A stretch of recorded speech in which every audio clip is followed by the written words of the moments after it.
आज 6 डिसेंबर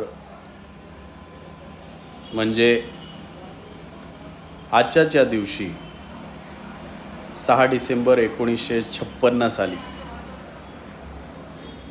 एका महातेजस्वी सूर्याचा अस्त झाला होता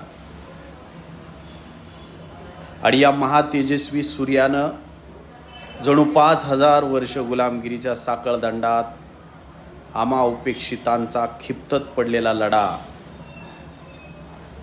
यशस्वी करून देऊन निस्वार्थपणे उभा आयुष्य त्या ठिकाणी जाळून तो आज अनंतात विलीन झाला होता.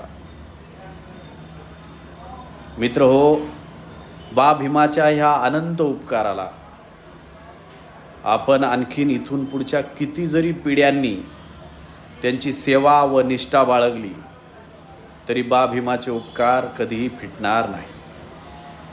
आजच्या या अत्यंत दुःखद दिनी जड अंतकरणाने माझ्या बा भीमाच्या स्मृतीस विनम्र अभिवादन.